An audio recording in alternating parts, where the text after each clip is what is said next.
G'day, Cephalon Collective, and welcome to Cephalon Squared, mini-episode number 36. I'm your host, Cephalon Greg, and I'm joined, as always, by Cephalon Lucas. How are you, sir? Doing good. Bit exhausted, but I'm good. I know the feels. Exhaustion is exhausting. Yes. Yeah. There you go. Another shirt. Exhausting things are exhausting. Exactly. How's the weather up north treating you? Well, this week it's decided to go a little bit cool again. At the moment, we're sitting at 18 degrees Celsius. I can't even English today. That's how tired I am. With a 70% humidity. Well, you are trying to English, which is important. I'm dropping things all over the place. So that is 65 degrees Fahrenheit for all you Fahrenheit users out there. For me down here in Melbourne town, it's actually 21 degrees still, 70 degrees Fahrenheit and 52% humidity. So for the first time, maybe ever since we've been recording the weathercast, Melbourne is warmer than Brisbane or wherever you are. Ipswich. Dun, dun, dun. Right next to Brisbane, same thing. Yeah. Yeah. There you go. Hey. Wow. It must mean something, Lucas. I don't know what it means, but we should get Apocalypse. right on it with thinking. It's the apocalypse. Could be. Illuminati. Yep. Confirmed. Illuminati confirmed, yep. We just keep confirming them. Nobody can say anything different. Anyway, it is a mini. We don't have any massive news to share with you, but of course, Saint of Ultra is now out on all platforms. Go get your Gauss on, get your Harrow Reliquary collection, all that kind of jazz. And realistically, it's the right timing for you to get that on that platform, because who are we looking at today, Lucas? Who? Gauss! Gauss himself. So yes, that is exactly who we are looking at today. We've had him on PC for 2 or 3 weeks now, and he's finally just hit the console. So we have managed to play with him for a fair bit on PC. Lucas, have you got some Former in him, don't you? No. No, you don't have any Former in him yet. I thought you did. My bad. Because I'm still using my no Former build. Okay, and what about your the weapons, Exceltra and the other thing? Exceltra has definitely got Former in it. Yeah, I was gonna say I knew you put Former into something, but I couldn't remember which one. Now I do. It was the Exceltra. Yeah. So he's actually a pretty good looking frame. They've done a really good job of his metallics, which I like. So yeah, I reckon you should get him, but is he worth getting, Lucas? What do you think? Yes. Very much so. So let's get into why. So Gauss is in fact the 41st Warframe who recently joined us, very recently for some of you console players. He's the flagship frame for the new Laverian lore. So if you go to your codex and look at your codex in the bottom right hand, while you're looking at Gauss, that is in the codex, the bottom right hand corner, you'll see a new button that says Laverian. Go in there. I won't tell you any more. Just go in there and you will experience a new way of storytelling that's been added for Gauss. But as Lucas mentions in the forthcoming Warframe 101 article, what the Laverian doesn't include is a Warframe 101. How the hell do you use this damn Warframe? So let's rectify that, shall we? Lucas, over to you with the passive. Is it passive? The passive. Yeah, passive. Gauss comes fully equipped with his trusty electrokinetic battery. This enables Gauss the ability to use both his energy and stored up kinetic power to charge his abilities. By using abilities, he can either drain or fill the secondary reserve, usually in increments of 10%. However, this battery is also charged based on the distance traveled, charging at 1% for every 1.875 meters traveled. Now, the true glory of this piece of machinery lies in the shield recharge and shield recharge delay reductional boost that Gauss also receives. Maxing out at 80% for each, this passive also scales with his kinetic plating, thermal sunder, and redline. In diddly doodly doodly doodly doodly doodly doodly. Yeah. It makes more sense once you start playing with him, to be honest, but it's a little bit of a conundrum, the electrokinetic, whatchamacallit. Anyway, his first ability is not so confusing. It's called Mark Rush. He runs fast. That's about it. Well, actually, it's not about it. So if you ever wanted to run on water, this skill is the skill for you. With Mark Rush, Gauss breaks into full sprint mode and races forward. On a quick cast, he will race forward 12 meters, but if you hold down the button, he will maintain the sprint. This, either way, whether you're just doing the short sprint or the long sprint, will knock down enemies within 4 meters of him, and on collision with a hard surface, will create a shockwave that spreads 10 meters, dealing 800 impact damage and ragdolling enemies hit by the pulse. This ability charges the kinetic battery by 10% upon activation, and if activated with kinetic plating, his second ability, the damage is changed from impact to slash. Now, we had some of our people in our Discord thinking about why this might be the case, and it was decided that shrapnel is probably the leading cause. So when you hit things, little bits of metal comes off your warframe and slashes stuff. Performing any movement alteration, such as jumping or whatnot, will cancel Mark Rush immediately. And Mark Rush is altered by sprint speed, of all things. So interestingly, it's a non-standard mod that will alter this. But it makes sense because he's running fast. Ability range and also ability strength mods.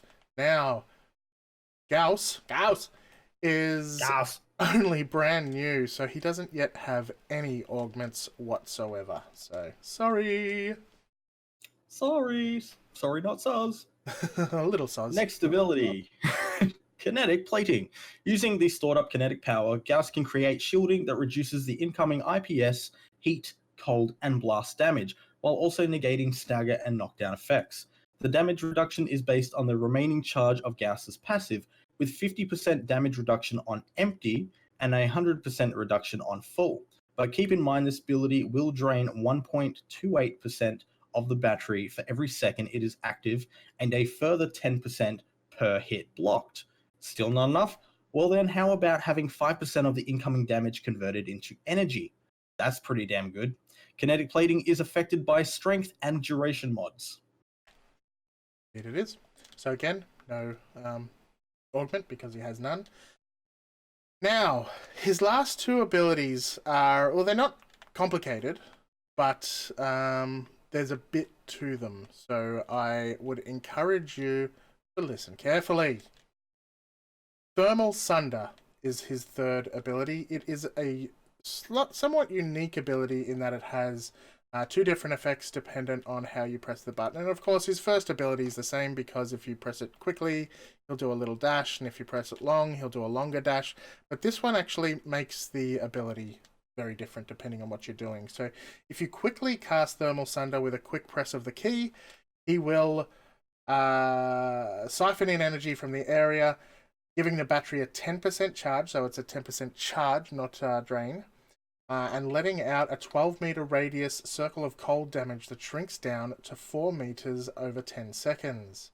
If you hold the key down, you will drain the battery of 10% power, and you'll let out a 12-meter radius of heat damage for the same amount of damage and duration.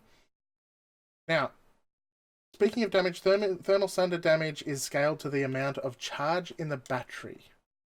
So, at empty, the AoE will deal 150 damage of the selected attribute, where at full, the enemies will take 750 damage instead.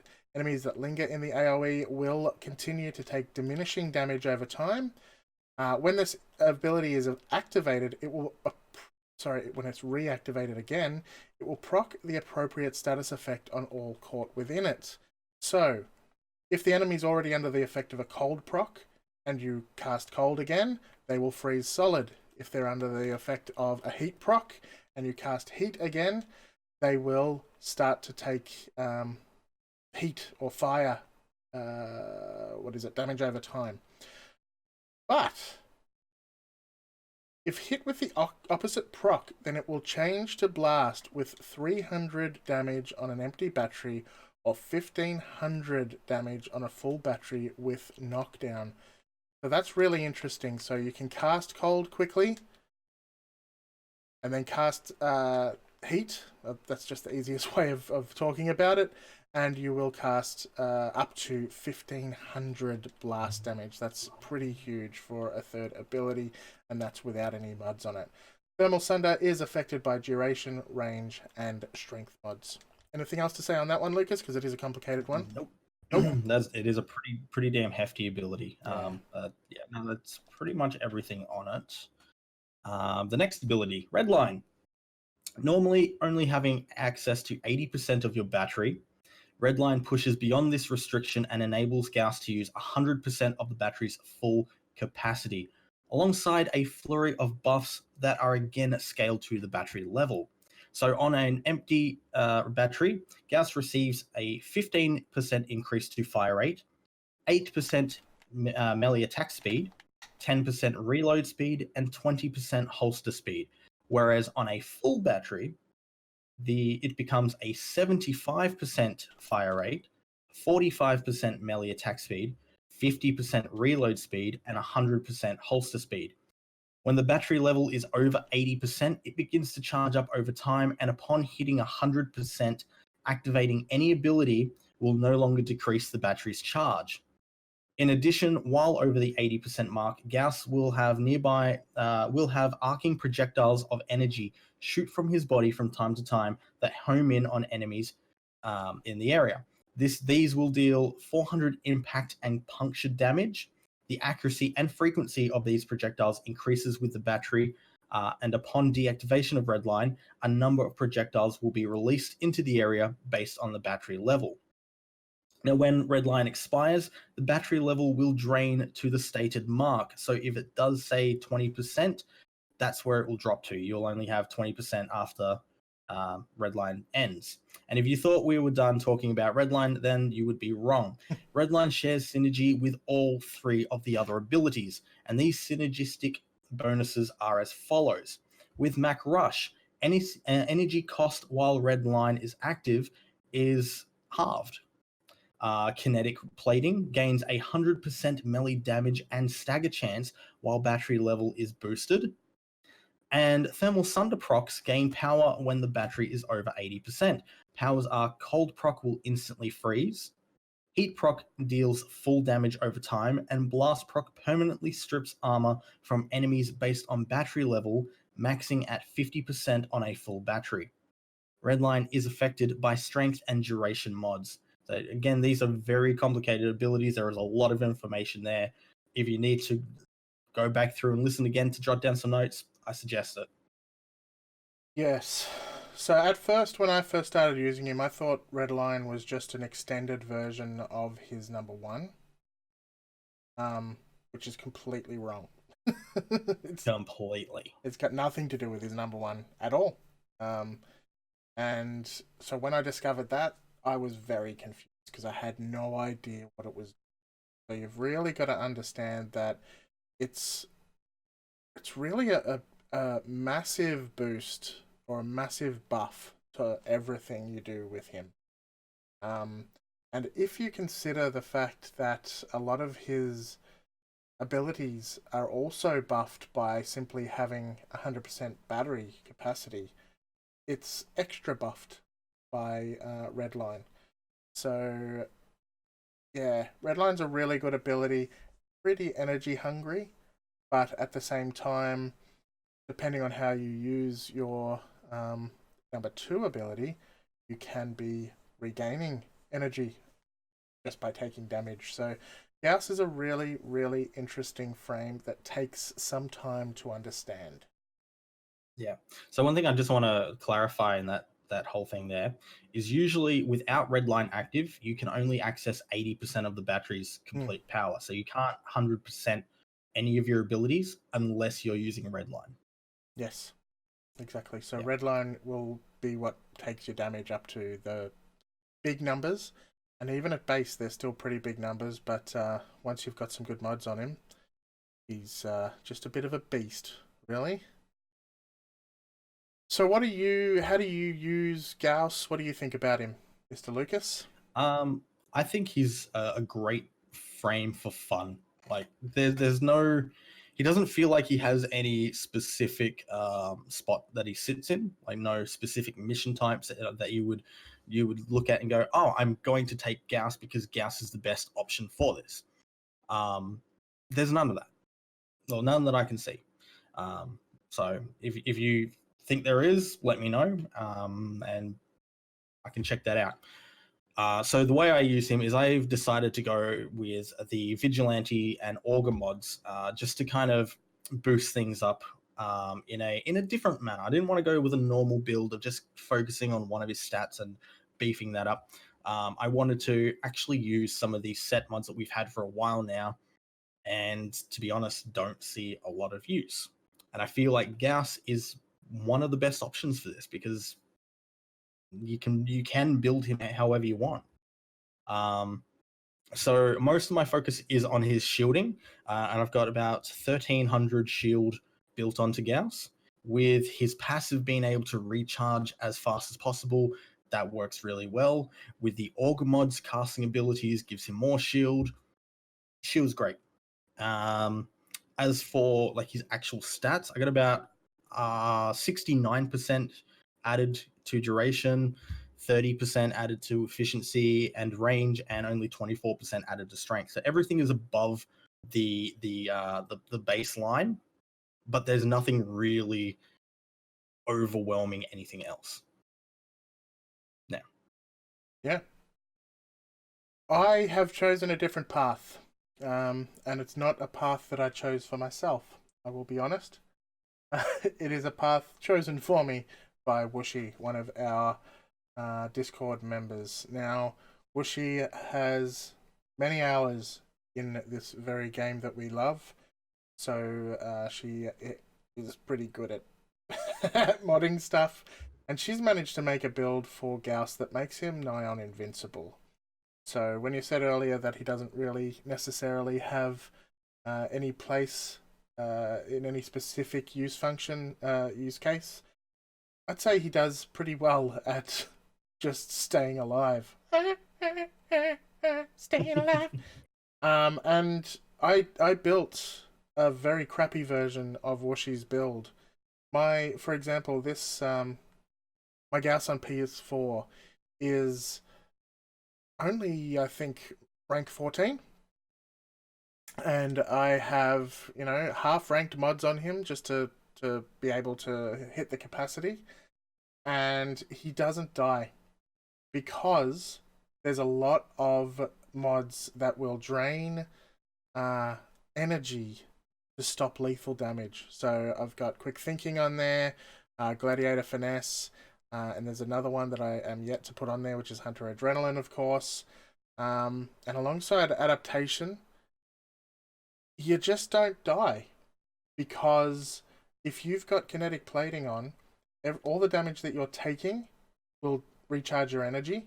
So you can just keep casting Kinetic Plating. And that keeps your energy full, which means you never take enough damage to actually kill you. And I tested this earlier on this rank 14 Gauss, and it works already. So whether or not they patch that out of the game because it's a little bit overpowered, just a little bit. We don't know.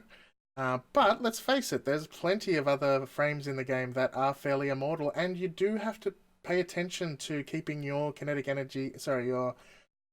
shield up, and you need to make sure there are no parasitic Eximus around to drain your energy, because the one time that I did go down while I was doing that was because I had no energy left. So it's not completely infallible. He's not completely invincible, but he's close to it. And it's quite a fun build. Not the strongest build because it means you take up a lot of his slots with energy management mods and health management mods, but still it's pretty fun. So yeah, I can recommend that for young Gauss. But like Lucas said, he is just fun to use. We haven't really had too much of a chance to be able to play around with him much more than that said. But yeah, he's still pretty cool. He does have an alternate helmet, which I'm not a massive fan of it, but he's got one. You don't like his alt helmet? Not really. I prefer the alt. I I prefer don't like his base. the basic one because I like the shiny faceplate. Just me. One of the reasons I like Mag as well. She's got a shiny faceplate. It's all about the shiny faceplate for me. Anyway, is there anything else you wanted to say about young Gauss? No. I'm sure there's things we've missed here and there. He is a relatively new frame, so we've done our best to capture the stats and everything. But of course, there's bound to be different ways to play with him.